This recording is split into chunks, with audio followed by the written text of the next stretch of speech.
को सुनकर प्रजापति बहुत दुखी हो। फिर चंद्रमा के पास जाकर शांतिपूर्वक बोले, हे वत्स, तुम निर्मल कुल में उत्पन्न हो और तुम्हारे आश्रम में रहने वाली जितनी स्त्रियाँ हैं उन सबके प्रति तुम्हारे मन में भेदभाव क्यों? तुम्हारी पत्नियाँ सब समान है, इसलिए तुम्हें सबको समान मानना चाहिए। तुम उनमें से रोहिणी को ही क्यों मानते हो? तुम किसी को अधिक और किसी को कम प्रेम क्यों करते हो? अब तक जो किया सो किया, अब आगे फिर कभी भी तुम ऐसा भेदभावपूर्ण व्यवहार मत करना, क्योंकि उसे नर्क देने वाला बताया गया है। प्रजापति दक्ष चंद्रमा को ये बातें बतलाकर अपने घर को लौट आए और उन्हें पूर्ण विश्वास था कि चंद्रमा भेदभावपूर्वक जो व्यवहार कर रहे हैं वो नहीं करेंगे। परंतु चंद्रमा ने प्रजापति दक्ष की बात नहीं मानी और वो रोहिणी में इतने अधिक व्यस्त हो गए कि उन्होंने दूसरी किसी भी पत्नी का आदर भी नहीं किया।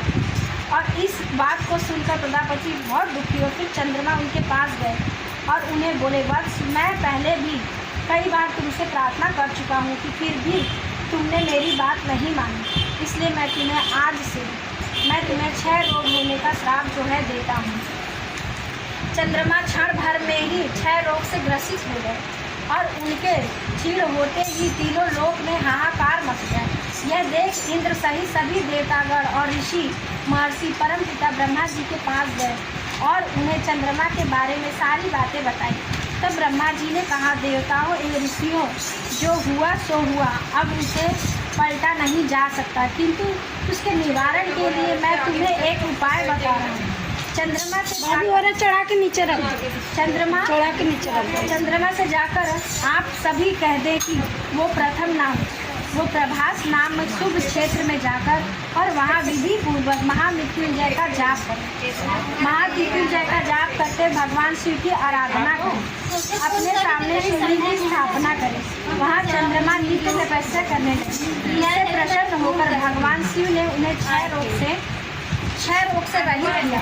तब देवताओं और ऋषियों के कहने पर चंद्रमा ने वहाँ 6 महीने निरंतर तपस्या की।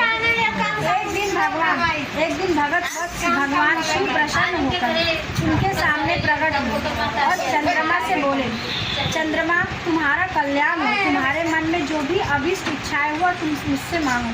भगवान शिव के मुख से ऐसी बात सुनकर चंद्रमा ने उन्हें प्रणाम किया और बोले, हे देवेश्वर, यदि आप मुझ पर प्रसन्न हो तो आप मेरे शरीर से 6 रोग का निवारण कीजिए और मुझसे भी जो भी अपराध हुआ है उसे भी क्षमा कीजिए।